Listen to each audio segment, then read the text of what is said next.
অসম কন্যা পিছত উৎকণ্ঠা কাউণ্টডাউন ভগৱান কন্যা 1 2 3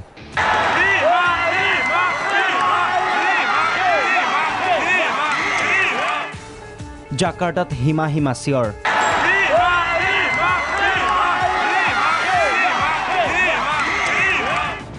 অবিশ্বাস্য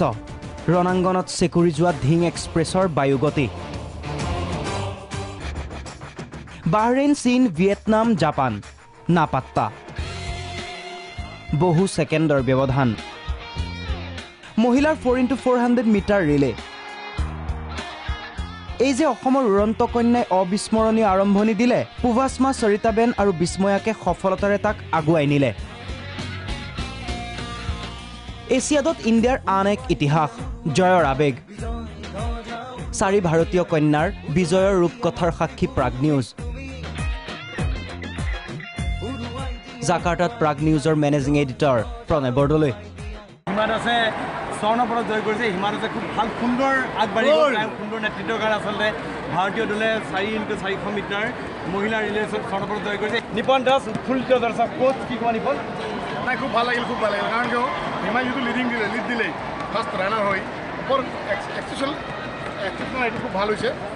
আৰু ইণ্ডিয়াৰ কাৰণে অসমৰ কাৰণে এইটো ৰেকৰ্ড হ'ল নৱজিত কেনেকুৱা হ'ব এই মুহূৰ্তত ক'ব নোৱাৰে এই মুভমেণ্টটোৰ কথা কাৰণ তিনিটাকৈ মেডেল হিমাই কঢ়িয়াই আনিছে অসমৰ কাৰণে এটা গ'ল্ড ইয়াতে আছে দুটা চিলভাৰ আছে চ' স্পেচিয়েলাইজ কোনো ধৰণৰ শব্দ ক'ব লগা নাই बहुत ही बढ़िया बहुत अच्छा लग रहा है इंडिया जीती इंडिया हिमा ने को लीड लिया क्या बनेगी बहुत ही अच्छा शुरू से बहुत अच्छा लीड लेके रखा था 52 বছৰৰ পাছত কোনো অসমীয়াৰ এছিয়াডত স্বৰ্ণ জয় এয়া 1966 বেংককত প্ৰথমবাৰৰ বাবে 800 মিটাৰত স্বৰ্ণ পদকৰ সোৱাদ দিছিল ভোগেশ্বৰ বৰুৱাই দুটা ৰূপ আৰু এটা সোণৰ পদকেৰে জীৱন্ত কিংবদন্তিত পৰিণত হ'ল অষ্টাদশী Hima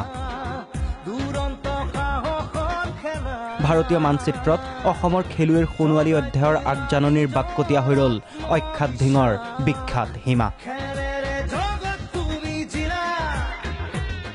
bureau report Prag news